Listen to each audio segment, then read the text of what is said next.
கர்த்தருக்குள் பிரியமான எனதருமை சகோதர சகோதரிகளே, இயேசு கிறிஸ்துவின் ஈடு இணையற்ற நாமத்தினாலே உங்களுக்கு ஸ்தோத்திரத்தையும் வணக்கத்தையும் நான் இந்த பிப்ரவரி 1ஆம் தேதியிலே ஏறெடுத்துக் கொள்ள விரும்புகிறேன். ஒரு மாதம் வேகமாக இந்த புதிய வருஷத்தில் நம்மை விட்டு கடந்து போயிற்று. எத்தனை மாறுதல்கள், எத்தனை ஏற்றங்கள், இரக்கங்கள், இவைகள் எல்லாவற்றிலும் ஆண்டவர் நமக்கு தன்னுடைய வாக்குத்தத்தத்தை நிறைவேற்றும்படியாக நம்மை நேசிக்கிறார் என்பதற்கு ஒரு அடையாளமாக ஆண்டவர் இன்னொரு மாதத்தை நமக்கு சேர்த்து கொடுத்திருக்கிறார். அவருடைய பரிசுத்தமான நாமத்திற்கு ஸ்தோத்திரம். இந்த நாளிலே இயேசுவின் நாமத்தினாலே நான் உங்களோடு பகிர்ந்து கொள்ளக்கூடிய ஒரு அற்புதமான செய்தியை தேவன் நமக்கு கொடுத்திருக்கிறார். அதை நான் உங்களோடு பகிர்ந்து கொள்வதற்கு முன்பதாக ஒரு நிமிடம் தலைவணங்கி பிரார்த்தனை செய்வோம். தெய்வமே, எத்தனையோ பேர் இந்த மாதம் நல்ல மாதமாக, நலமான மாதமாக, வாழ்க்கையின் உயர்வுக்கான மாதமாக இருக்க வேண்டும் என்று ஆசைப்பட்டு இந்த செய்தியை கேட்க வந்திருக்கிறார்கள். பரிசுத்த ஆவியானவர் மூலமாக பேசும் சுவாமி, இயேசுவின் நாமத்தில் ஜெபிக்கிறோம் ஜீவனுள்ள பிதாவே, ஆமென். கடந்த சபை கூடின நாளிலே 4 பேருக்கு இயேசுவின் நாமத்தினாலே திருமுழுக்கு கொடுக்கும்படியான ஒரு பாக்கியத்தை தேவன் எனக்கு கொடுத்தார். அப்பொழுது ஏராளமான பேர், 200க்கும் மேற்பட்டவர்கள் கூடியிருந்தார்கள். அவருடைய உறவினர், உற்றார், சபை விசுவாசிகள், நண்பர்கள், தோழிகள் எல்லாரும் சேர்ந்து அந்த இடத்திலே கூடினார்கள். அருமையான ஞான முழுக்க ஆராதனை. அப்பொழுது மதிய உணவு வழங்கப்பட்டது. எங்களுக்கு ஒரு பெரிய ஆச்சரியம், இவ்வளவு பேருக்கு இந்த சிறிய குடும்பங்கள் கொண்டு வந்த உணவு எப்படி அது சரியாகும், அது போதுமானதாகும் என்ற ஒரு பெரிய ஒரு சந்தேகம், ஒரு குழப்பம், ஒரு சிறிய பயம் உள்ளத்திலே இருந்தது. அப்பொழுது அந்த உணவை பகிர்ந்து அளிக்கக்கூடியவர்கள், ஆண்டவரே, இந்த உணவு எல்லோருக்கும் போதுமானதாக இருக்க ஆண்டவரே இந்த உணவை ஆசீர்வதியும். 5000 பேருக்கு நீர் பூரணமாக போஷித்து 12 கூடை நிறையாக எடுத்த தெய்வம், இந்த ஜனங்களுக்கு போதுமான அளவுக்கு நீர் தாரும் என்று ஜெபித்தார்கள். அப்பொழுது எல்லாரும் உணவு அறிந்துவிட்டு போகும் பொழுது நான் கடைசியில் எல்லாவற்றையும் பார்த்து விட்டு, சரி, நான் என்னுடைய உணவு நேரத்திலே நான் வந்து இருந்த பொழுது எல்லாருக்கும் போதிச்சு அப்படின்னு சொன்னா, பாருங்க பாஸ்டர், இந்த பாத்திரத்தை பாருங்க அப்படின்னாங்க. பார்த்தா பாதி கூட குறையவில்லை, பாதி தான் முடிஞ்சிருக்கு. அவ்வளவு பேரும் உண்டு திருப்தியாகி, சிலர் கண்டெய்னர்ல கூட சாப்பாடு எடுத்துட்டு போயிட்டு, இருந்தாலும் இன்னும் பாதி உணவு இருந்தது. யார் வேண்டுமானாலும் எடுத்து கொண்டு போகலாம் என்று விளம்பரம் படுத்தும் அளவுக்கு, அனௌன்ஸ்மெண்ட் கொடுக்கும் அளவுக்கு அவ்வளவு உணவு, அவ்வளவு பதார்த்தங்கள், அவ்வளவு பொரியல்கள், கூட்டு வகைகள் எல்லாம் இருந்தது. அப்பொழுதுதான் எனக்கு ஒரு வசனம் ஞாபகத்திற்கு வந்தது. அதுவே இந்த 2வது மாதத்தின் வாக்குத்தத்த வசனமாக நான் உங்களோடு பகிர்ந்து கொள்ள விரும்புகிறேன். சங்கீதம் 23:5வது வசனம்.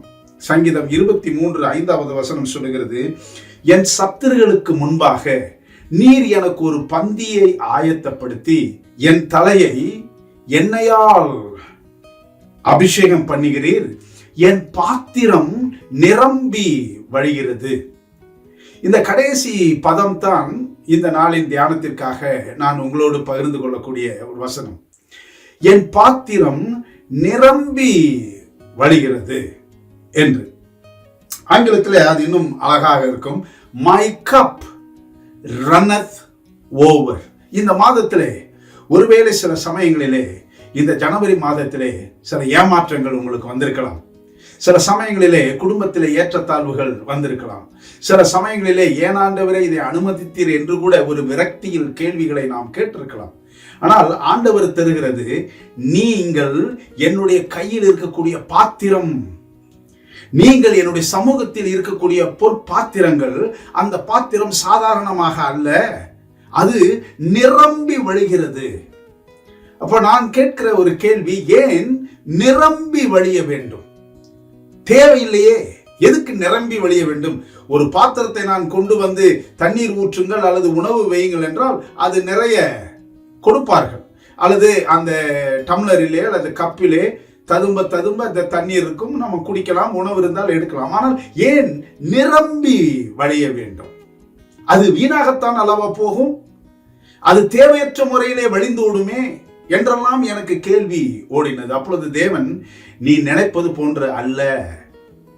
இந்த மாதத்தில் எத்தனையோ பேர் ஆசீர்வாதத்திற்காக, அனுகிரகத்திற்காக, அபிஷேகத்திற்காக, நம்பிக்கைக்காக ஏங்கி தவித்துக் கொண்டிருக்கிறார்கள். நீ நினைக்கிற சத்தியம் கொடுக்க கூடாது, நான் நினைக்கிறபடிதான் கொடுக்க வேண்டும் என்று சொல்லி, அது வீணாக போகிற வழிந்து ஓடுகிற தண்ணீர் அல்ல, உணவு அல்ல, அதற்கு ஞான அர்த்தம் இருக்கிறது என்று. அதுல 3 அர்த்தத்தை தேவன் கொடுத்தார். அதுவே இந்த மாதத்தின் ஆசீர்வாதமாக நான் உங்களோடு பகிர்ந்து கொள்ள போகிறேன். முதலாவது, ஏன் நம்முடைய பாத்திரம், நம்முடைய வாழ்க்கை ஆசீர்வாதத்தினால் நிரம்பி வழிய வேண்டும்? இந்த வசனத்தை பார்க்கும் பொழுது என் பாத்திரம் நிரம்பி வழிகிறது. முதலாவது என்னவென்றால், ஆண்டவர் சொல்கிறார், உங்கள் பாத்திரம் நிரம்பி வழிவதற்கான காரணம் உங்கள் எதிரிகளை வாயடைக்க வைக்கும். உங்களை தேவையற்ற முறையிலே கருத்துக்களை கூறலாம், உங்களை தேவையற்ற முறையிலே வம்புக்கு இழுக்கலாம், தேவையற்ற முறையிலே தேவையற்ற வார்த்தைகளை கொண்டு மனநோவடிக்கலாம், என்ன நடந்தது என்று தெரியாமலே வார்த்தைகளை கொட்டலாம். என் வாழ்க்கையின் பின்னணியில் என்ன புதைந்து கிடக்கிறது, என் உள்ளத்தில் கிடக்கக்கூடிய ரகசியங்கள் என்ன என்பதை தெரியாமலே, உணர்ந்து கொள்ளாமலே, அல்லது நான் தேங்கி வைத்திருக்கக்கூடிய கண்ணீரின் கதை என்ன என்று தெரியாமலே என்னை சுற்றி இருக்கிறவர்கள் தேவையற்ற முறையில் பேசலாம், என்னுடைய எதிராளிகள் பேசலாம். அப்பொழுது எனக்கு பிரியமானவர்களை, இந்த மாதத்திலே உங்களை யாராவது அப்படிப்பட்ட வார்த்தைகளினால் புண்படுத்தினாலோ அல்லது உங்களை சோர்வடைய செய்தாலோ பேசாதிருங்கள், நீங்கள் ஒன்றும் கூறாதிருங்கள், அமைதலோடு இருங்கள். காரணம், உங்களுடைய பாத்திரத்தை ஆண்டவர் வழிந்தோட வைக்கிறார். பாத்திரம் நிரம்பி வழிய வைக்கிற காரணம், நிரம்பி வழிகிறதை உங்களுடைய எதிராளிகளை பார்த்து, உங்களுடைய எதிரிகள் பார்த்து, ஆண்டவர் எவ்வளவாய் ஆசீர்வதித்திருக்கிறார் என்று அவன் உணர்ந்து கொள்வதற்காகத்தான். அது போதுமான முறையிலே அது நிரப்பப்பட்டிருந்தாலும் ஆண்டவர் சொல்லுகிறார், நான் என் பாத்திரம் நிரம்பி வழிகிறது என்று ஆண்டவர் நம்முடைய வாழ்க்கையை வைக்கிறார். இன்னும் நீங்கள் பார்க்கும் பொழுது சங்கீதம் 27:6 வசனம் சொல்லுகிறது, இப்பொழுது என் தலை என்னை சுற்றிலும் இருக்கிற என் சத்துருக்களுக்கு மேலாக உயர்த்தப்படும். ஆண்டவர் சொல்றார் பாருங்க, இப்பொழுதும் என் தலை என்னை சுற்றிலும் இருக்கிற என் சத்துருக்களுக்கு மேலாக உயர்த்தப்படும். அது நிமித்தம் அவருடைய கூடாரத்திலே நான் ஆனந்த பலிகளை இட்டு கர்த்தரை பாடி அவரை கீர்த்தனம் பண்ணுவேன். அல்லேலூயா! ஆண்டவர் எவ்வளவு நல்லவர். இப்ப முதலாவது கருத்து, ஏன் ஆண்டவர் நம்முடைய பாத்திரத்தை நிரம்பி வழியும்படியாக செய்கிறார் என்பதற்கு, எதிராளிகள் பார்த்து இவனை நாம் பேசுவது தவறு, இவனை குறித்து விமர்சனம் செய்வது தவறு, இவனை குறித்து தேவையற்ற கருத்துக்களை அவனை புரிந்து கொள்ளாமல் பேசுவது தவறு, அவனை புண்படுத்தும்படியாக வார்த்தைகளை சொல்வது தவறு என்பதை அவர்கள் உணரத்தக்கதாக நம்முடைய பாத்திரத்தை ஆண்டவர் வழிந்தோட வைக்கிறார். இரண்டாவது என்னவென்றால், உங்கள் பாத்திரம் நிரம்பி வழிவதற்கான காரணம் தேவன் உங்களோடு இருக்கிறார் என்பதற்கான உறுதி. It is an evidence that God is with you. இது என்னுடைய வாழ்க்கையின் அனுபவங்கள், ஆசீர்வாதங்கள் நான் நினைப்பதற்கும் வேண்டிக் கொள்வதற்கும் மேலாக வரும் பொழுது நான் சாதாரணமானவன் அல்ல, நீங்கள் சாதாரணமானவர்கள் அல்ல. ஆண்டவர் உங்களை ஆசீர்வதிக்கிறார், உங்களோடு கூட இருக்கிறார், உங்களை பார்க்கிறார், உங்களுடைய வேதனைகளை அறிகிறார் என்பதற்கு ஆதாரம் அந்த பாத்திரம் நிரம்பி வழிகிறது. எபேசியர் 3:20 வசனத்தை நான் வாசிக்கிறேன் பாருங்கள்.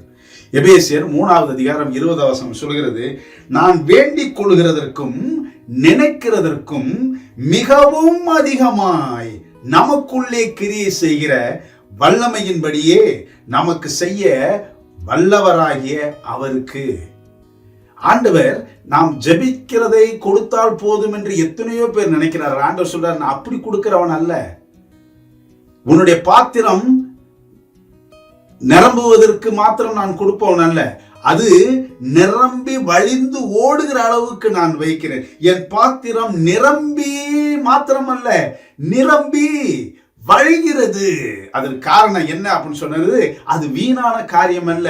வழிந்தோடுகிற தண்ணீர், வழிந்தோடுகிற திராட்சரசம், வழிந்தோடுகிற உணவு, வழிந்தோடுகிற ஆசீர்வாதம் வீணானதல்ல.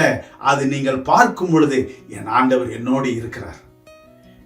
நான் நம்பினவர்கள் என்னை கைவிட்டாலும், என்னை நேசிக்கிறவர்கள் என்னை கைவிட்டாலும், யாரெல்லாம் மரண பரியந்தம் என்னோடு கூட இருப்பார்கள் என்று நான் நம்பினோனோ அவர்கள் எல்லாரும் என்னை கைவிட்டாலும், இந்த பாத்திரம் நிரம்பி வழிகிறது என்பதற்கான அர்த்தம், என் தேவன் என்னோடு இருக்கிறார், உங்களோடு இருக்கிறார், உங்களை பாதுகாக்கிறார், அரவணைக்கிறார். நீங்கள் தனியாக நிம்மதியற்று போய் இருக்கும் பொழுது தேவன் உங்களுடைய தோளை தட்டி கொடுத்து, கலங்காதே மகளே, நான் உன்னோடு இருக்கிறேன், கலங்காதே மகனே, நான் உன் தேவன் என்று நமக்கு சொல்லி தருகிறார். 2 ராஜாக்களின் புத்தகம் 4வது அதிகாரம் 1-6 வசனங்களை நீங்கள் வாசிக்கும் பொழுது, எலிசா அந்த பெண்ணை பார்த்து, ஐயோ நீ கஷ்டப்படுகிறாய், கலங்காதே, பாத்திரத்தை எடுத்துக்கொண்டு வா, அதில் எண்ணெய் வாற்று என்கிறார். பாத்திரத்தை கொண்டு வந்தார்கள். வீட்டில் இருக்கிற எல்லா பாத்திரத்தையும் கொண்டு வந்தார்கள். சரி, பக்கத்து வீட்டுல போய் எடுத்துடுவாங்க. பக்கத்து வீட்டுல போய் எல்லாம் பாத்திரம் எடுத்துட்டு வந்தாங்க. எல்லா பாத்திரத்தையும் ஊத்திக்கிட்டே இருக்கிறாங்க. என்ன பாத்திரம் நிறையுது. சரி, வேற ஏதாவது பாத்திரம் இருக்கா அப்படின்னு சொன்னா, அந்த 2 ராஜாக்கள் 4வது அதிகாரம் 1-6 வசனத்தை நீங்கள் வாசிக்கும் பொழுது, இனி பாத்திரம் இல்லை. எல்லா பாத்திரம் பக்கத்து வீட்டுல, ஏத்த வீட்டுல, பின்னாடி வீட்டுல இருக்கிறவங்க எல்லாம் வாங்கி வச்சு ஊத்திக்கிட்டே இருக்கிறாங்க. எண்ணெய் நிறைஞ்சுக்கிட்டே இருக்குது. பாத்திரம் இல்லை என்ற உடனே அந்த எண்ணெய் நின்று போயிற்று. அப்ப சொல்றாங்க, இதை நீ போய் உனக்கு தேவையானது எடுத்துக்கிட்டு மிச்சத்தை வித்து உன் குடும்பத்தை நடத்து அப்படின்றார். அதுதான் வழிந்தோடுகிற வாழ்க்கை, ஆசீர்வாதம் பொழிந்தோடுகிற வாழ்க்கை. பிரியமானவர்களே, கவலைப்படாதீர்கள். இந்த மாசம் நிச்சயமாக பாத்திரம் நிரம்புகிற வாழ்க்கை அல்ல, நிரம்பி வழிகிற வாழ்க்கையாக உங்களுக்கு இருக்கும். 3வதாக ஆண்டவர் நமக்கு கொடுக்கிற காரியம் என்னன்னா, முதல்ல என்னன்னா, ஏன் வழிந்தோடுகிறது, உன் பாத்திரம் வழிந்தோடுகிறது, நிரம்பி வழிகிறது. அதற்கு என்ன அர்த்தம்னா, எதிராளிகள் பார்ப்பதற்கு, உன்னை பரிகாசம் செய்கிறவர்கள் பார்ப்பதற்கு, நீ நடுத்தருவில் வந்துவிட வேண்டும் என்று நினைக்கிறவர்கள் பார்ப்பதற்கு. 2வது என்னன்னு சொன்னா, தேவன் உங்களோடு இருக்கிறார் என்பதற்கான உறுதி. அந்த பாத்திரம் நிரம்பி வழிகிறது.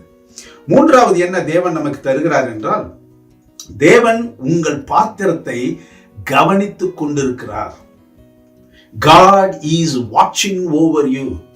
உன்னுடைய பாத்திரம் எவ்வளவு என்பதை ஆண்டவர் கவனித்துக் கொண்டிருக்கிறார். ஏன் சொன்னா, அது வழிந்தோடி தீர்ந்து போயிடக்கூடாது. என் பிள்ளை இப்படி எட்டி பார்த்து ஏமாந்துடக்கூடாது. ஐயோ இல்லையே, என் வாழ்க்கையில சந்தோஷம் இல்லையே, என் வாழ்க்கையில சுகம் இல்லையே, என்னுடைய வாழ்க்கை புரிந்து கொள்வதற்கு இல்லையே, என்னுடைய வாழ்க்கை முழுவதுமாக ஏமாற்றமாகவே இருக்கிறது என்று தன்னுடைய பிள்ளைகள் ஏமாந்து விடக்கூடாது என்பதற்காக ஆண்டவர் ஊத்திக்கொண்டே இருக்கிறார். அது நிரம்பி வழிகிறது. எனக்கு பிரியமானவர்களே, கவலைப்படாதீர்கள். உங்களுடைய வாழ்க்கை சாதாரணமான வெற்று பாத்திரம் அல்ல. உங்களுடைய வாழ்க்கை பாத்திரம் நிரம்பி வழிகிறது. ஒரு வசனத்தை வாசித்து உங்களுக்காக நான் ஜெபிக்க போகிறேன். பிலிப்பியர் 4வது அதிகாரம் 19வது வசனத்தை நான் வாசிக்கிறேன். பிலிப்பியர் 4வது அதிகாரம் 19வது வசனம் சொல்லுகிறது, என் தேவன் தம்முடைய ஐஸ்வரியத்தின்படி உங்கள் குறைவுகளை எல்லாம் கிறிஸ்து இயேசுவுக்குள் மகிமையிலே நிறைவாக்குவார். அது குறைகிற மாதிரி தெரியும், ஆனா அந்த பாத்திரத்தை குறைய விட ஆண்டவர் விட மாட்டார். ஏன்னா கவனிச்சுக்கிட்டே இருக்கிறாராம். வேதம் சொல்லுகிறது, ஆண்டவருடைய கண்கள் நல்லோர் பொல்லோர் எல்லோரையும் எப்பொழுதும் பார்த்து கொண்டிருக்கிறது.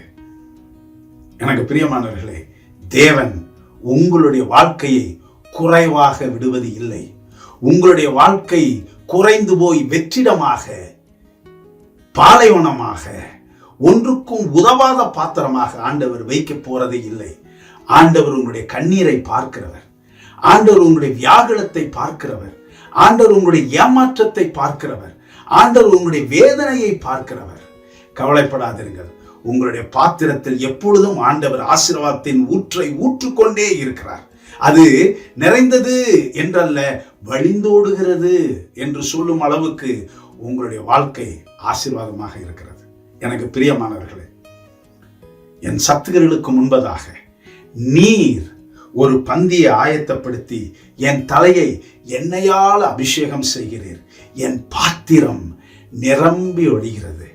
அப்படிப்பட்ட ஆசீர்வாதம் இந்த மாதத்திலே உங்களுக்கு இருக்க கர்த்தர் உதவி செய்வாராக. பிரார்த்தனை செய்வோம்.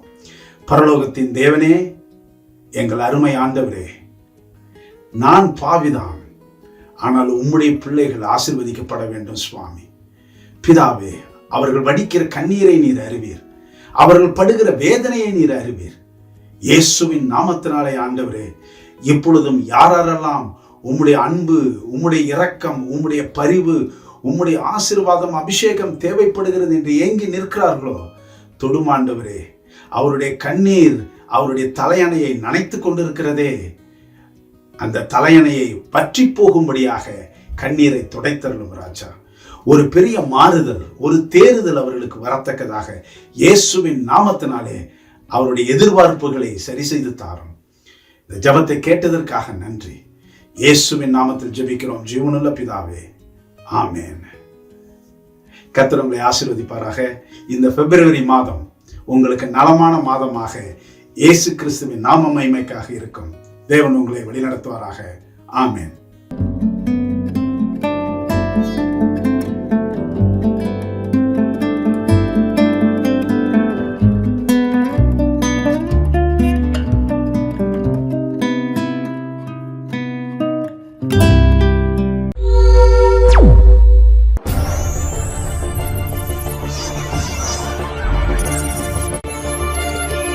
நீங்கள் பார்த்துக் கொண்டிருப்பது உங்கள் ரிவைவல் டிவி.